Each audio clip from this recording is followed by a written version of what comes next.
यो भूतं च भव्यं च सर्वं भव्यं च सर्वं यच्चाभितिष्ठति यच्चाभितिष्ठति स्वर्यस्य च केवलं तस्मै ज्येष्ठाय ब्रह्मणे नमः। तस्मै ज्येष्ठाय ब्रह्मणे नमः। ओम शांति शांति शांति। ओम। वैदिक पंचमहायज्ञ पंचमहायज्ञों का रहस्य कक्षा में उपस्थित होने वाले और यूट्यूब में देखने वाले प्रत्येक के लिए नमस्ते है और आपका स्वागत है इस कक्षा में। अब आज से ये पंचमहायज्ञों का रहस्य मतलब एक एक यज्ञ के अंतर्गत विज्ञान को यहाँ पर दिखाया जाएगा प्रामाणिक तौर पर। इसलिए अधिक से अधिक महानुभाव इसका लाभ उठाएं और जो आक्षेपात्मक पंचमहायज्ञ विधि और संस्कार विधि ये दो गुट बने हुए हैं। ये ऋषि दयानंद की दृष्टि में तो है ही नहीं। ऋषि दयानंद एक ही मार्ग दिखाते हैं। जो दूसरा मार्ग अपनाए हुए हैं वो ऋषि दयानंद के अनुयायियों के नाम से उन्होंने अपना बनाया हुआ है। वो यथा प्रसंग उसका समाधान कर दिया जाएगा और प्रामाणिक तौर पर उसके लिखित दिखा करके। और इसका ज्यादातर ऋषि दयानंद के सिद्धांत को प्रदर्शित किया जाएगा। ऋषि दयानंद के दोषदर्शी वाद प्रतिवाद करने वाले थोड़ा आप अपनी जगह ही रहे, इसमें ना आवे। यदि ऋषि दयानंद ने ऐसा कहाँ लिखा आप प्रमाण दिखाइए। यदि प्रमाण देखने के इच्छुक हो वे लोग इसमें आ सकते हैं, प्रमाण पूछ सकते हैं। पर यदि आपका उद्देश्य वाद विवाद ही करना है तो आपको नमस्ते जी, आप अपनी जगह रहिए, हम अपनी जगह रहते हैं। तो इससे पहले शुरू करें। कक्षा शुरू करने से पहले जी हम अपना हाँ जी। जी ओम आचार्य हाँ नमस्ते आचार्य जी। नमस्ते जी। जी कृपया आप अपना परिचय दीजिए प्रारंभ में। मेरा नाम आचार्य ओम प्रकाश यज्ञाचार्य हैं। तो मैं बहालगढ़ और रेवली पाणिनि महाविद्यालय के स्नातक हूँ और मेरे को यज्ञाचार्य की उपाधि आचार्य सत्यानंद वेदवागीश जी ने परोपकारिणी सभा के द्वारा वैद्य आर्य समाज में संध्या अग्निहोत्र की एकरूपता की गोष्ठियां लगाई थी। उसमें वो सत्यानंद वेदवागीश जी प्रमुख रूप से भाग लिए थे। उसमें मेरे को भी अवकाश मिला था और मेरे दिए हुए समाधान को देख करके वो आश्चर्यचकित हुए। और एक बार भ्रमण करते करते हमारे यहाँ पर तेलंगाना हैदराबाद में आए हुए थे और वहाँ आकर के फिर मैंने अपना कार्य उनको दिखाया तो देख करके आश्चर्यचकित हुए। इतना कार्य कर रहे हो अकेले, तुम लोगों के सामने क्यों नहीं आते। और जो हम देश भर में विदेश में जहाँ जहाँ घूमते रहते हैं वहां पर लोग संध्या और अग्निहोत्र के विषय में इतने प्रश्न पूछते हैं जो समाधान नहीं हो पा रहा और तुम्हारे पास ये समाधान विद्यमान है और तुम यहाँ पर बैठे बैठे रह रहे हो। तुम आचार्य मत लिखो, यज्ञाचार्य लिखो जो यज्ञ के इतना रहस्य को तुम जानते हो। तो इस प्रकार के ये यज्ञाचार्य लिखो, कोई किसी को भी परिचय दो यज्ञाचार्य के नाम से परिचय दो कह करके आचार्य सत्यानंद वेदवागी जी ने मेरे को यहाँ आकर के मेरा कार्य देख करके मेरे को वो यज्ञाचार्य की उपाधि दी है। तो तब से मैं यज्ञाचार्य लिख रहा हूँ और मैं स्वतंत्र रूप से यज्ञ के ऊपर शोध कार्य किया और इसमें यज्ञ चिकित्सा का भी शोध किया। पर्याप्त सफलता मिली। मैंने जो पुस्तक लिखा उस यज्ञ चिकित्सा में जो भाग लिए थे रोगी और उनका अभिप्राय उनके हाथ से लिखा हुआ वो सारे पत्र भी उसमें छिपे हुए हैं, देख सकते हैं। और यज्ञ चिकित्सा को छोड़ करके अब मतलब उसमें शोध कार्य हो गया वो अपना हस्तगत है। तो अब दूसरा कार्य ये कर रहे हैं कि संध्या के विषय में, अग्निहोत्र के विषय में और पंचमहायज्ञों के विषय में इसमें हमारा कार्य चल रहा है। और उसके साथ साथ हम पतंजलि योगाश्रम तपोवन तेलंगाना विकाराबाद जिले में वो आश्रम है, इसमें अध्ययन अध्यापन और चतुर्वेद पारायण इत्यादि कार्यक्रम आदि यहाँ पर चलते रहते हैं। तो यहाँ पर वर्तमान में तेलंगाना हैदराबाद से 120 किलोमीटर की दूरी पर श्री पतंजलि योगाश्रम तपोवन है। तो इसमें ये कार्य सक्रिय है। ये पतंजलि योगाश्रम स्वामी रामदेव से पहले से स्थापित है, 2001 में स्थापित किया गया है, तब से ये निरंतर चल रहा है। तो आप आचार्य जी, आप अपना परिचय दीजिए। जी जी आचार्य जी। तो मेरा नाम आचार्य प्रभाकर है। मैं पाणिनि महाविद्यालय गुरुकुल रेवली का स्नातक हूँ। आचार्य विजयपाल विद्यावार्धी जी का शिष्य हूँ। उससे पहले हैदराबाद गुरुकुल में भी मेरा अध्ययन हुआ है, वेद गुरुकुलम अग्निपुरम करके स्थान पर। कुछ वर्षों तक मैंने वहाँ पर अध्ययन किया। उसके पश्चात स्वामी चिदानंद सरस्वती, जो पूर्व नाम आचार्य उदयन मीमांसक जी हैं, तो उनके सानिध्य में भी मैंने महाभाष्य का नवान्निक तक अध्ययन किया हूँ। तत्पश्चात फिर रेवली गुरुकुल जाकर के ही मैंने अपनी विद्या जो भी थी उसको संपन्न किया। मतलब निरुक्त आदि जो भी आगे के जो वेदांग थे और उपांग का भी परिचयात्मक रूप से मैंने अध्ययन किया। तत्पश्चात ओम शांति धाम बेंगलुरु, तो वहाँ पर ओम शांति धाम गुरुकुल है बेंगलुरु में, तो वहाँ पर भी मैंने एक 10 वर्ष तक अध्यापन भी किया हूँ। अध्यापन के कार्य में व्याकरण ही मुख्य रूप से मेरा अध्यापन का विषय रहा।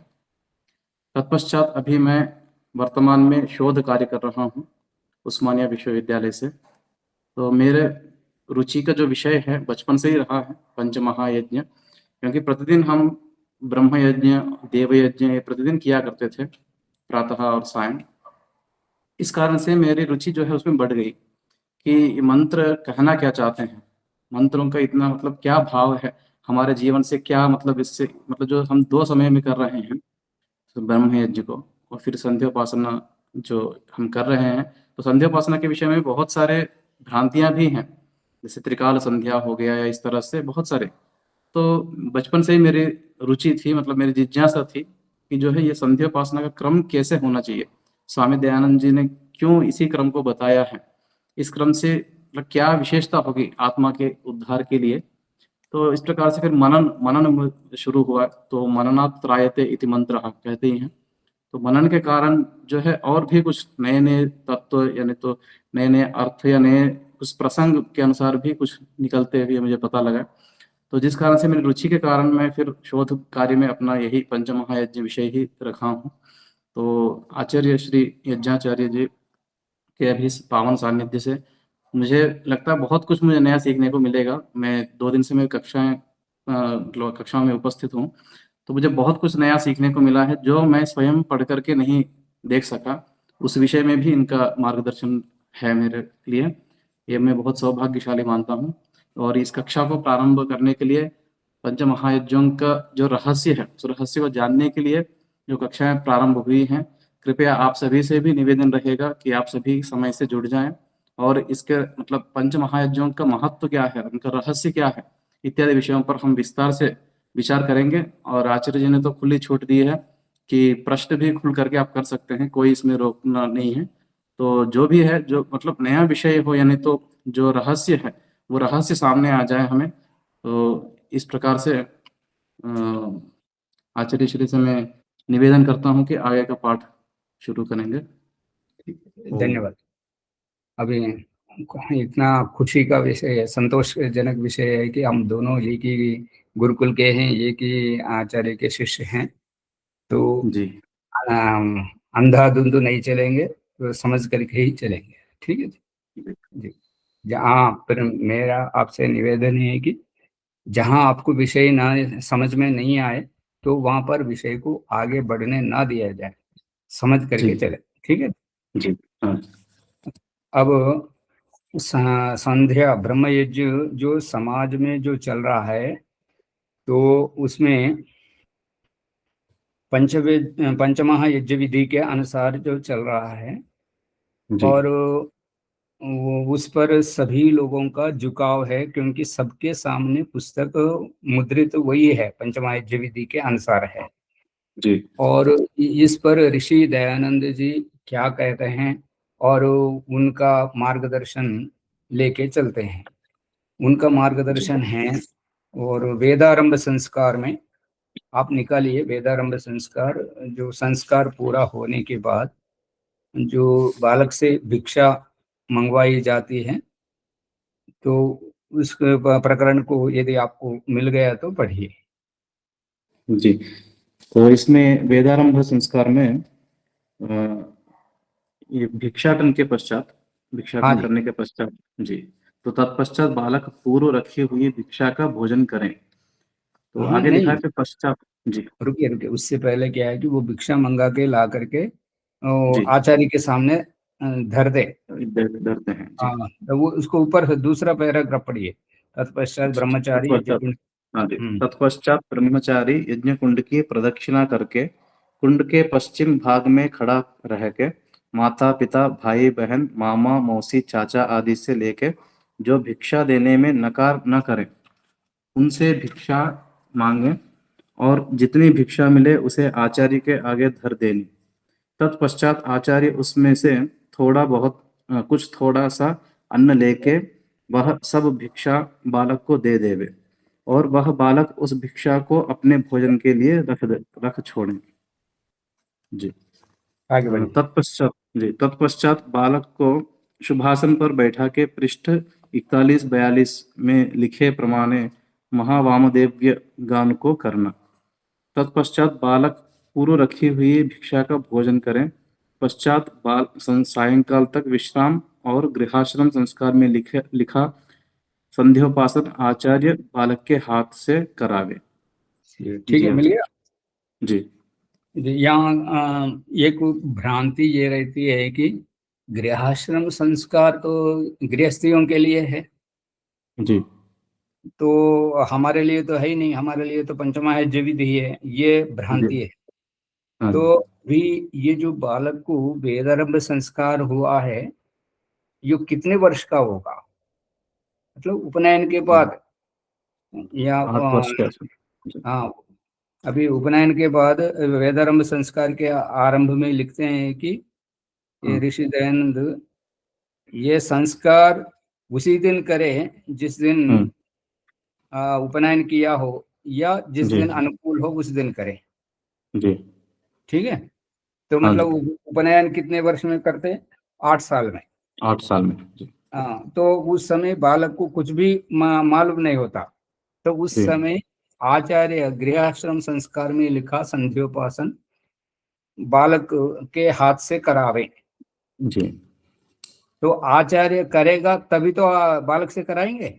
जी जी ये एक प्रमाण हुआ।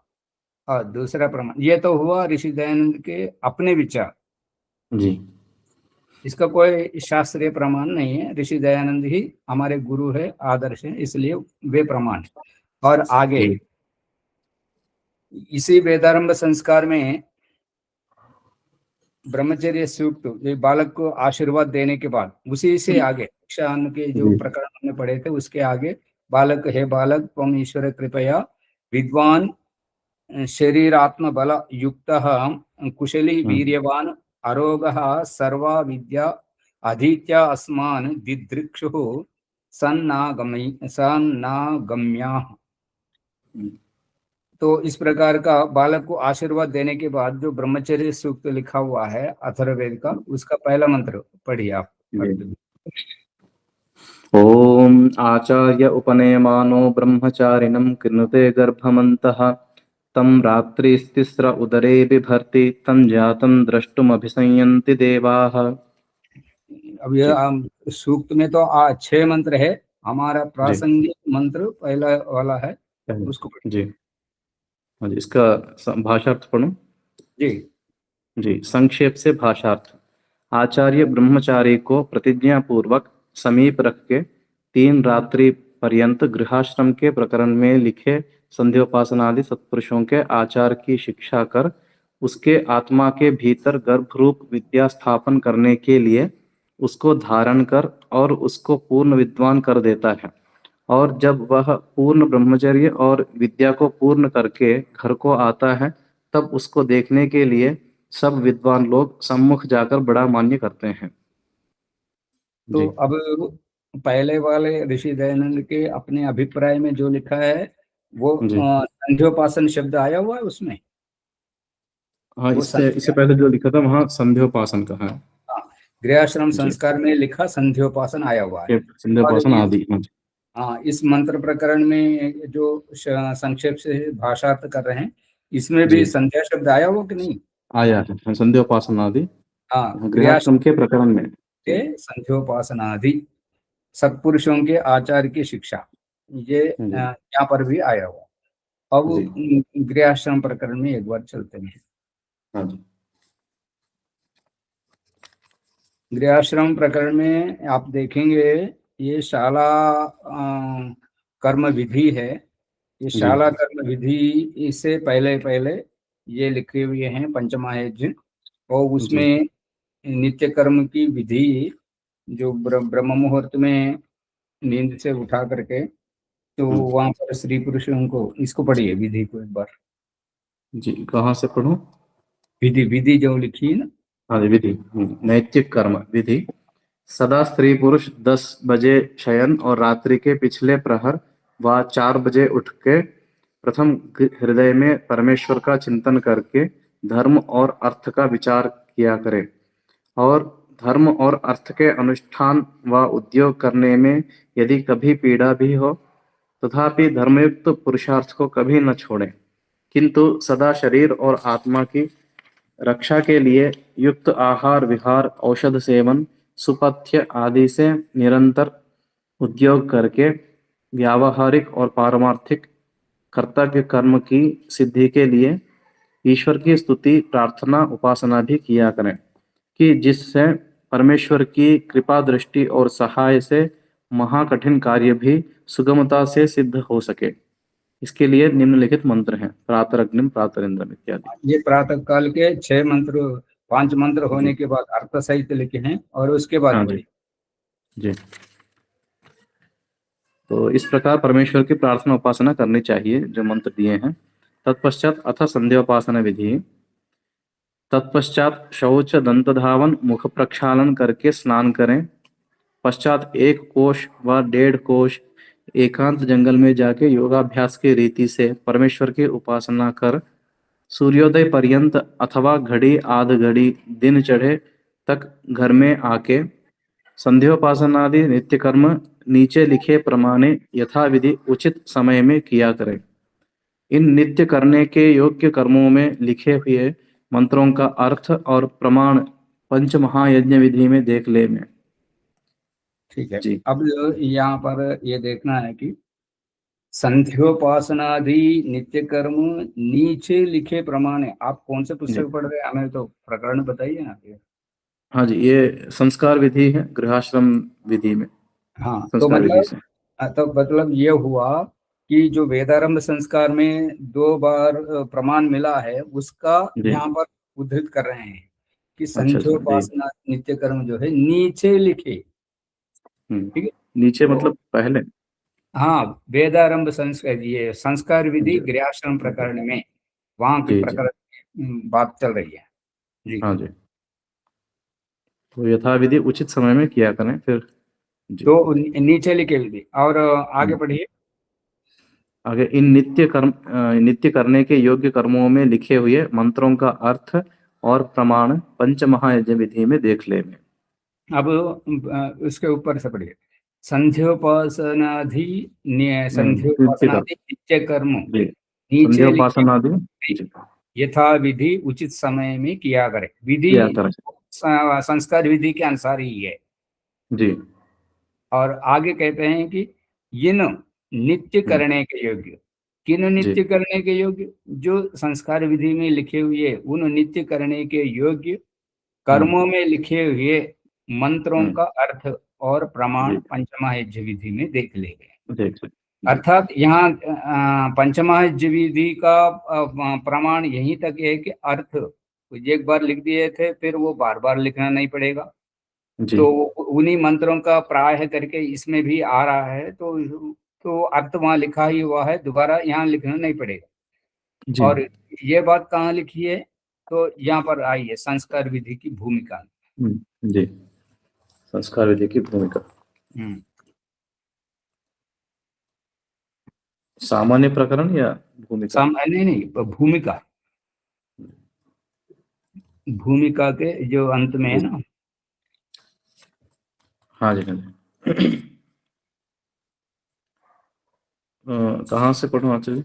ये अंतिम पैरा आरंभ में, इसमें प्रथम इसमें, ईश्वर हाँ, इसमें प्रथम ईश्वर की स्तुति, प्रार्थना, उपासना, पुनः स्वस्ति वाचन, जी, शांति पाठ, तदनंतर सामान्य प्रकरण, पश्चात गर्भाधानादि अंत्येष्टि पर्यंत 16 संस्कार क्रमशः लिखे हैं।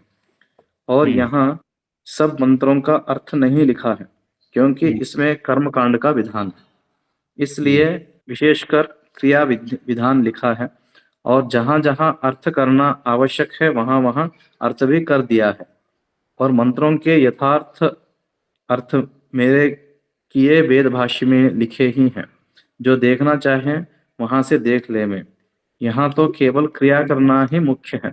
जी, जिस बस जी, इतना। हाँ जी, तो यहाँ पर जो है सभी मंत्रों के अर्थ नहीं किए हैं, और जी, यहाँ वेद भाष्य में यथार्थ अर्थ किए हैं, और पंचमायज्य में अलग से भी किए हैं नित्य कर्म का, जी, तो वहाँ देख लेते हैं। तो हाँ ये जी, ऋषि दयानंद का लिखा हुआ प्रमाण है, तो हाँ इसलिए जी, वहाँ लिखा है, इसलिए संस्कार विधि में नहीं लिखा। संस्कार विधि में हर एक मंत्र का अर्थ लिखते, तो ये पुस्तक बहुत बढ़ करके अभी संस्कार समुच्चय, संस्कार चंद्रिका जितनी बड़ी हो जाती है। जी, तो इसलिए ये कर्मकांड का यहाँ विधान है, इसलिए इसमें नहीं लिखा कह करके ऋषि दयानंद के स्पष्टीकरण। हाँ ठीक जी, है। अब संध्या के विषय में चले, और कोई प्रश्न पूछना हाँ है? जी। इसमें एक प्रश्न मेरा ये था जी कि अब यहाँ पर जो विधि है, गृहाश्रम विधि में संध्या जी उपासना की जो विधि है, जी इसमें हम अमृतोपस्थ नमः स्वाहा इस मंत्र से प्रारंभ कर रहे हैं। जी ओम अमृतोपस्थ नमः स्वाहा। हम्म, तो और पंचमहायज्ञ विधि में जो है जी सदो गायत्री मंत्रेण शिखाम बद्ध्वा रक्षाम च कुर्यात्, ये भी बताया उन्होंने जी शुरुआत में, प्रारंभ हम्म, में। तो वहाँ गायत्री मंत्र का जो दे रहे हैं, तो यहाँ जैसे हमने देखा कि प्रमाण पंच महायज्ञ विधि में देख लें, हम्म, तो इसको प्रमाण मानते हुए वहाँ गायत्री मंत्र का पाठ पहले प्रारंभ करना चाहिए, प्रारंभ में बोलना चाहिए या नहीं, ये मेरा प्रश्न है। ठीक है।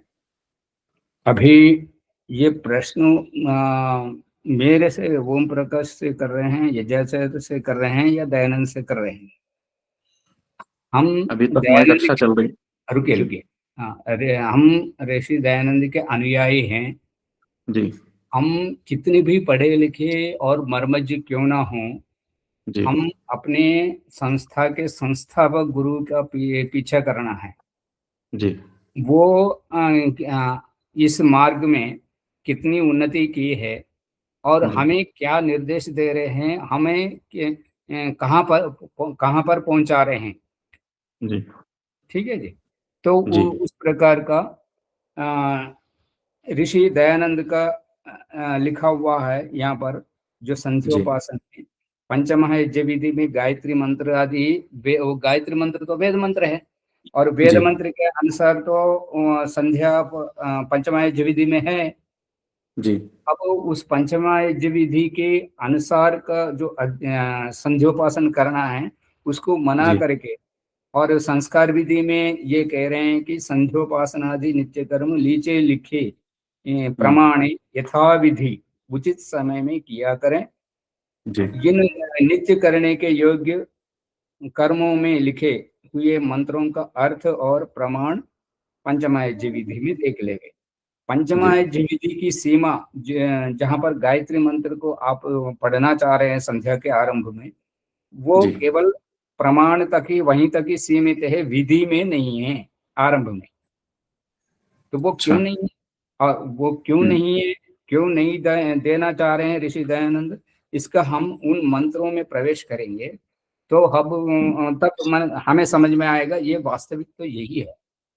जी तो फिर ये प्रश्न ये उठता है कि ऋषि दयानंद एक होते हुए, जैसे हम से मत संप्रदाय के गुरु लोग हैं, उनको देख करके उनको दृष्टि में रख करके हम देखते हैं, तो वहां पर यह होता है कि एक गुरु, एक निर्देश होता है और उसमें बदलाव नहीं होता। तो जी इसलिए ईसाई का, मुसलमान का और अन्य मत संप्रदाय हिंदुओं का सबका एक एक है, ठीक है, उसमें कोई बदलाव नहीं। अब ऋषि दयानंद एक है, और इसमें पहले संध्या नामक पुस्तक लिखी, फिर पंचमहायज्य विधि नामक पुस्तक लिखी। ये पंचमहायज्य विधि पुस्तक संस्कृत में भाष्य पंचमहायज्य विधि, इस प्रकार का अनेक विधियां लिखते गए हैं। और जी अंत में ये जो संस्कार पंचमहायज्य विधि में जो संध्या है, ये सभी के सामने अब विद्यमान है। तो इसका सारांश ये हुआ कि ऋषि दयानंद के जीवन में जो अंतिम पुस्तक है संस्कार विधि, इस संस्कार विधि का वो जो निर्देश है वो सर्वोपरि मान्य होता है। तो इस संस्कार विधि में जो दिखाया गया है, तो इसमें उस पंचमायज्य विधि को केवल अर्थ और प्रमाण तक ही सीमित रखा है, और यहाँ पर विधि कुछ और दी है, उसका अर्थ हम आगे व्यवहार में देखेंगे, एक एक मंत्र और शब्दार्थ के साथ देखेंगे। पहले यहाँ पर, जी और ऋषि दयानंद ने जो संध्या की पुस्तक लिखा, उस संध्या के आरंभिक संध्या पुस्तक के अर्थ में गायत्री गायत्री मंत्र से आरंभ करके और मनसा परिक्रम मंत्र से पहले गायत्री मंत्र और अर्थ विचार पूर्वक विचार रहा। फिर उपस्थान में भी और ये गायत्री मंत्र का अर्थ सहित विचार करने के लिए कहा। अर्थात गायत्री मंत्र से आरंभ, मध्य में भी गायत्री और अंत में भी गायत्री। इसके जी लिए ऋषि दयानंद के ग्रंथों के इतिहास पुस्तक नामक पुस्तक में पंडित युधिष्ठिर मीमांसक जी ये लिखते हैं कि इसमें आरंभ में लक्ष्मी सूक्त लिया है। लक्ष्मी सूक्त कहाँ से आया है? ऋग्वेद का परिशिष्ट। ऋग्वेद में परिशिष्ट कहाँ से आया? ऋग्वेद में परिशिष्ट ऋषि दयानंद से पहले जितने भी लोगों ने ये मूर्ति पूजा आदि सिद्ध करने के लिए उसमें अपने मनगढ़ंत श्लोकों को उसमें प्रक्षिप्त किया है। वो प्रक्षिप्त किए हुए उनको ऋषि दयानंद के आने के बाद वो सारे तत्समान जो भी ऋषि दयानंद जहाँ कहीं भी जाते थे, ऋग्वेद किसी से मंगाए तो कुछ लोग कुछ पन्ने लाते थे, कुछ लोग कुछ पन्ने लाते थे, वो पढ़ करके इसमें मूर्ति पूजात्मक कौन से हैं कौन से नहीं है वो सारे वो अपने छांटते थे। और अंत में लंदन से उन्होंने चारों वेद मंगा करके उसमें देखा और ये प्रक्षिप्त को अलग रखा। तो उस प्रक्षिप्त में से ये लक्ष्मी सूक्त है, उसमें लिखा और उसका अर्थ किया है, ईश्वर परक अर्थ किया है। पर उस लक्ष्मी सूक्त से आजकल वो मूर्ति पूजा, एक कमल के फूल के ऊपर एक महिला बैठी हुई है, वो सोने के सिक्के बरसा रही है, वो उसके चित्र को वर्णन करके आज पौराणिक गाथा है। तो इस पौराणिक गाथा के लिए उस गायत्री मंत्र को पढ़ने से, लक्ष्मी सूक्त को पढ़ने से इनको हमको धन आता है, ये लालच एक।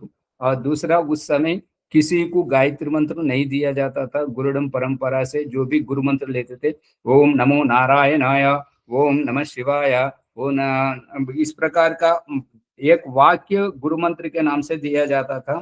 तो उस किसी को वेद मंत्र न देते थे, न पढ़ने देते थे।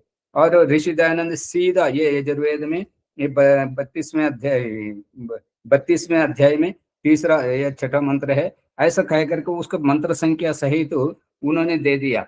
तो गायत्री मंत्र है हमारे सामने रख रहे हैं, तो इसलिए वो पंडितों के पास कोई ना जाता रहा और न उनसे कोई गुरु दीक्षा लेते रहे। तो ऋषि दयानंद की लिखी हुई इस संध्या के पुस्तक से इतना प्रचार हुआ, इतना प्रचार हुआ, जितने छापते ही हाथों हाथों बिकता गया।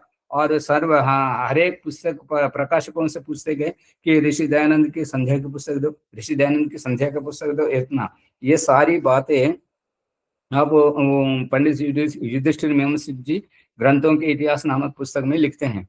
तो वहां पर वो प्रकाशक स्वामी जी के पास आकर के प्रार्थना करते रहे, स्वामी जी आप अनुमति दीजिए, हम पुस्तकें छापेंगे।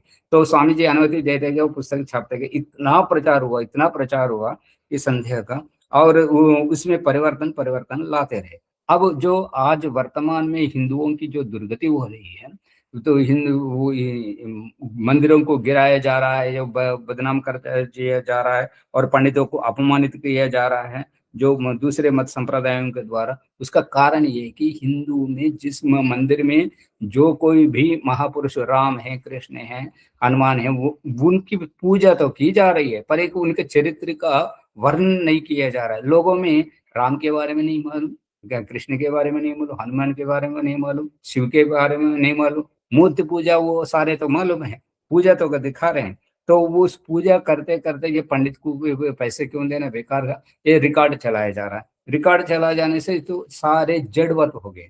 तो ऋषि दयानंद ये चाहते थे आर्य समाजी जड़वत ना हो गए, रिकॉर्डिंग ना चलाए, इसलिए परिवर्तन की रूपरेखा चलाई। तो परिवर्तन आया तो फिर नित्य नया नया क्या चीज है, नए नए बदलाव बदलाव आता रह गया, तो फिर तरोताजगी रहती है।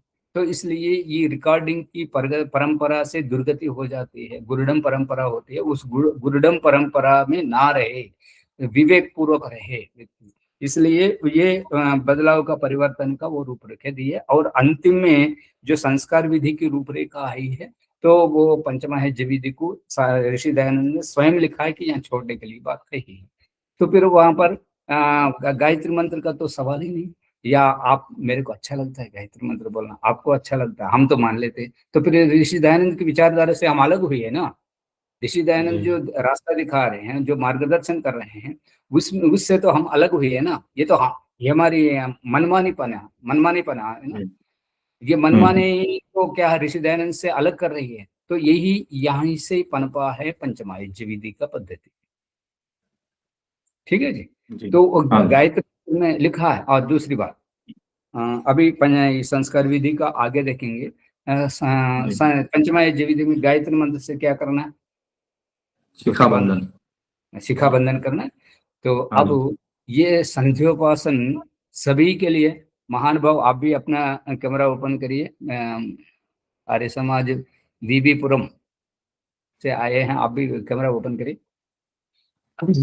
शिखा बंधन करना है। तो ये दो लोग वंचित हो रहे हैं, जो लूले हैं, जिनका हाथ नहीं है बांधने के लिए, बाल तो लंबे हैं पर वो कैसे बांधे, उनको कुछ और हो उस समय, वो क्या करे। और जो गंजे हैं, हाथ तो हैं पर गंजे हैं, उनके सिर पर बाल नहीं है, तो फिर वो गायत्री मंत्र पढ़ के क्या करें, या तो उनके लिए वो गायत्री मंत्र नहीं है। तो यदि आप शिखा बंधने तक, तब तक वो लोग क्या करें, उसका बताइए आप। ठीक है ना। हाँ जी, हाँ। तो ये आक्षेप के लिए तो फिर आक्षेप आएगा। ठीक है। तो ये वेद है, सबके लिए है, तो सबके लिए मान्य होगा। अब संस्कार विधि में हम प्रवेश करते हैं। ठीक है जी। और कोई शंका है इसमें? बस इतना ही है। हाँ, तो जब भी जो भी शंकाएं हों और उनको लिखे रखिए, तो करके चलते हैं। ठीक। अब पहला मंत्र पढ़िए जी। आरंभ में दक्षिण हस्त में जल लेके ओम अमृतोपस्तरणमसि स्वाहा, ओम अमृतापिधानमसि स्वाहा, ओम सत्यम यशः श्रीर्मयि श्रीः श्रयतां स्वाहा। जी। अब हम पहले मंत्र पर विचार करते हैं।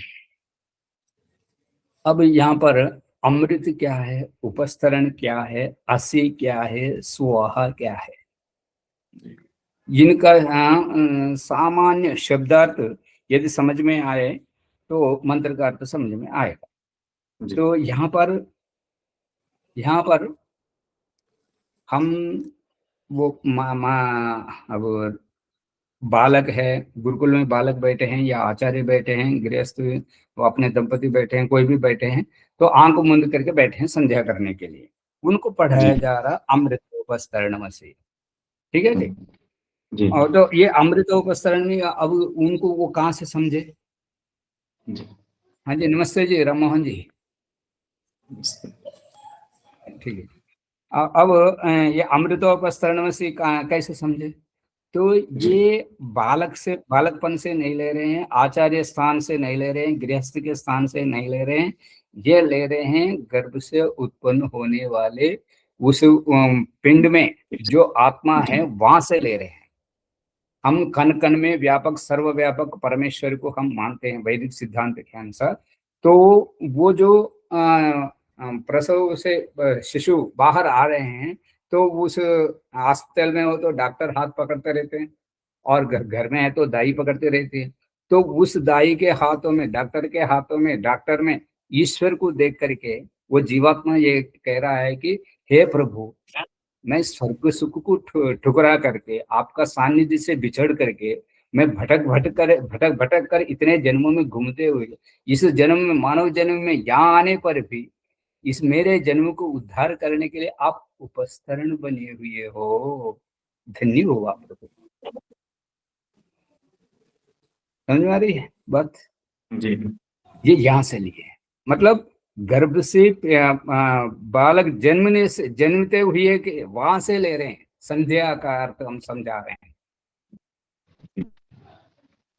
ये अमृत तो उनको संबोधित कर रहे हैं, हे अमृत जी स्वरूप, परमेश्वर को संबोधन करके मेरे लिए आप उपस्तरण बने हुए हो, असी हो। हाँ जी राम मोहन जी, समझ में आ रही है बात? हाँ जी। तो स्वाहा, म्यूट है। सुंदर कहा, ठीक है। हाँ तो जी इस प्रकार का वो अपने को धन्य मान रहे हैं, वो जो पैदा होने वाला आत्मा की तरफ से धन्य धन्य कृतज्ञता ज्ञापित करना, ये जी तो उपस्तरण की। और दूसरा, धरती क्या उपस्तरण है, आसमान क्या अपिधान है। हे अमृत स्वरूप, आप मेरी रक्षा के लिए आप ये आसमान के रूप में अपिधान बने हुए हो। जैसे माँ झूले में बच्चे को झूला करके डाल करके ऊपर चादर उड़ाती म्यूट है, करेंगे बात आपका आवाज। माइक ऑन करिए, आपकी नहीं आवाज तो जो है बात। इको में हो रहा है। हाँ, जी हम तो म्यूट बोलते कर। समय माइक ऑन करके बात करें, ठीक है। तो इस प्रकार का आप माँ जैसे बच्चे को झूले में डाल करके फिर वो मच्छर आदि ना आए, मक्खी आदि ना आए, तो उसको ओढ़ाती है, उस प्रकार की उनकी रक्षा के लिए। उस प्रकार का ये उपस्तरण और अभिधान, उपस्तरण और अभिधान, जैसे हमारे आंख के दो पुतलियां हैं, एक निचली एक ऊपर, इन दोनों पुतलियों के बीच में दोनों पलकों के बीच में पुतली है, तो उस प्रकार का। और आप अभिधान बने हुए हो, धन्य हुआ प्रभु मैं। तो ये सुवाहा मतलब बहुत अच्छा कहा। तो आगे तीसरा मंत्र है सत्यम। सत्यम, सत्य मतलब जो आचार्य जी, हाँ जी। हाँ, ये अभिधान का थोड़ा विवरण करेंगे। अभिधान मतलब ओढ़नी, ओढ़नी जो हम सो करके चादर ओढ़ते हैं ना, तो वो अभिधान। ठीक है। ठीक। धरती उपस्तरण और आसमान जो है, अंतरिक्ष जो है, अभिधान। ठीक है। इन दोनों के बीच की बात कर रहे हैं। ठीक है। सत्यम यशः श्रीर्मयी श्री श्रेयताम स्वाहा। सत्यम मतलब जो सत्य स्वरूप।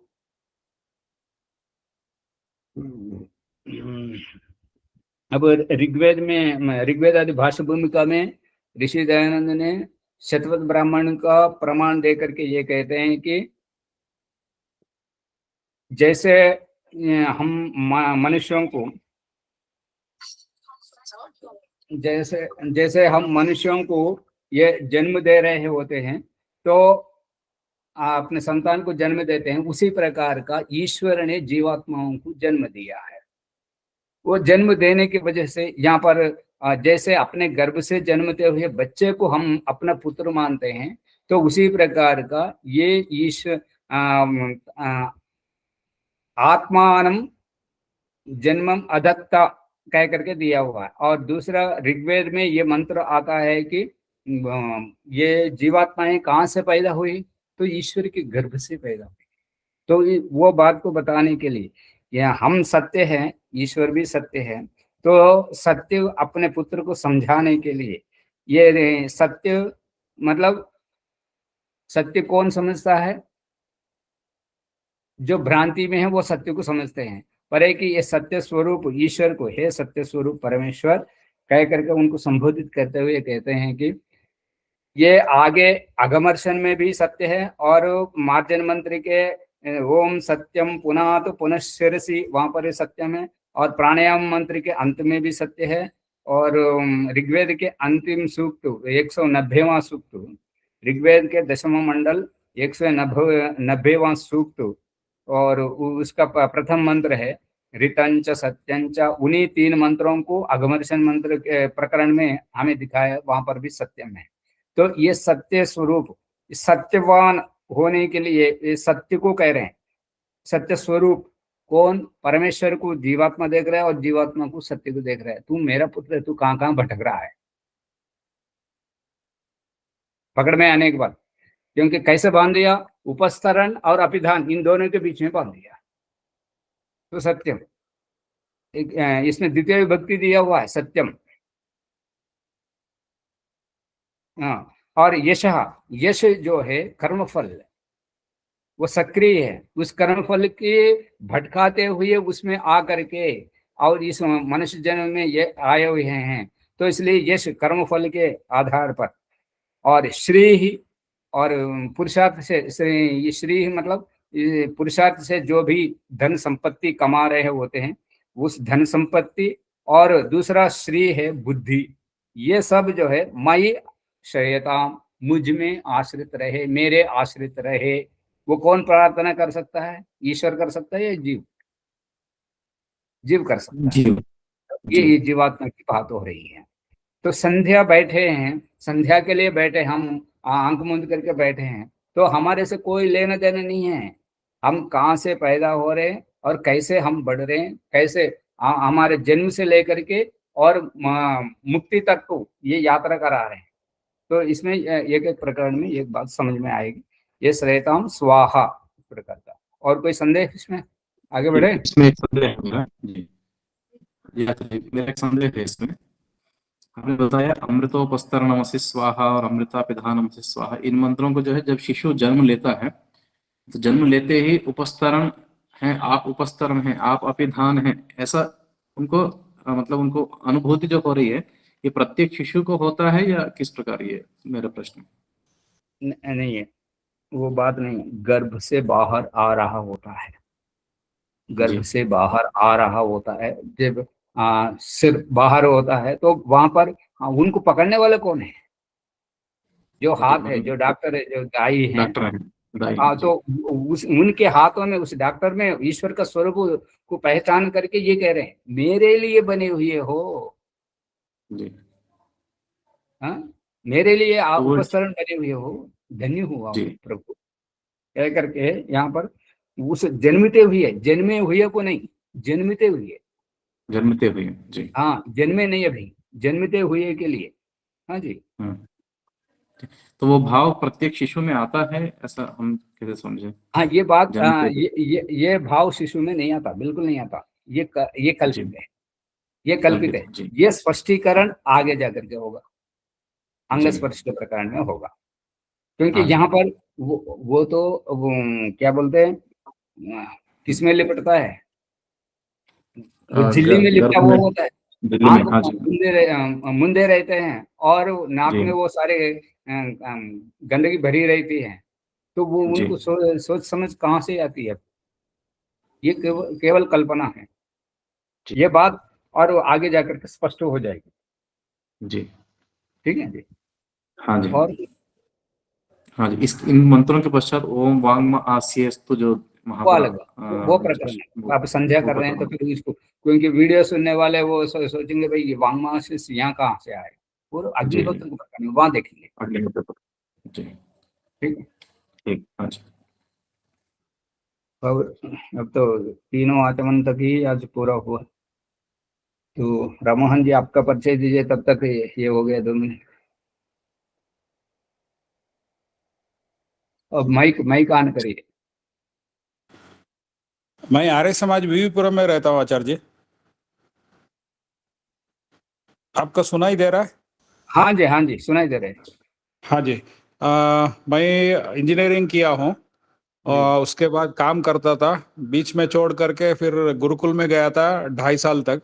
जी वहाँ पहले मैंने उधर खानपुर आचार्य प्रद्युम्न जी से थोड़ा सीखा था। उसके जी बाद तिलोरा गया जी वेदपाल सुनीत जी। सुनीत जी के पास। जी फिर उस वहां से बहालगढ़ गया। बहालगढ़ में विजयपाल जी के आश्रय में पूरा प्रथमा वृत्ति और धातु वृत्ति करके फिर पिताजी रिटायर हो गए उस समय, वापस जी आना पड़ा। जी फिर लग गया फिर वही वृत्ति में, शादी भी हो गया, बच्चे भी है। जी अभी इच्छा है, अभी आचार्य प्रभाकर जैसे पढ़ रहा हूँ, जी जी। अष्टाध्यायी प्रथमा वृत्ति फिर से। हाँ जी, अभी यहाँ आपको आर्य समाज में सेवा कर रहा हूँ पुरोहित के नाते। जो आपको उस वैदिक संध्या पंचमहायज्ञों के विषय में अभिरुचि है? हाँ जी, हाँ जी, एक कन्नड़ में पुस्तक भी तर्जुम किया था उसमें, अच्छा। जी पंचमहायज्ञ में। जी जी ठीक है। आप नियमित हाँ रूप से आते रहेंगे? हाँ जी, हाँ जी। और जो जिनको इच्छा हो उनको वीडियो भेजिएगा। ठीक है जी। ठीक है। ठीक है। अभी ये समय हो गया, अब शांति पाठ करें। जी अभी इसका समय, अभी मेरा इस आसन को थोड़ा परिवर्तन, स्थान परिवर्तन करने का लिए थोड़ा ये चल रहा है। ये होने के बाद निश्चित समय हम निर्धारित करेंगे, तब चलेगा। तो आप शांत पाठ करें। ठीक। ओम यो शान्तिरन्तरिक्षं शान्तः पृथिवी शान्तिरापः शान्तिरोषधयः शान्तिः वनस्पतयः शान्तिर्विश्वे देवाः शान्तिर्ब्रह्म शान्तः सर्वगं शान्तः शान्तिरेव शान्तः सा मा शान्तिरेधि। ॐ शान्तः शान्तः शान्तिः।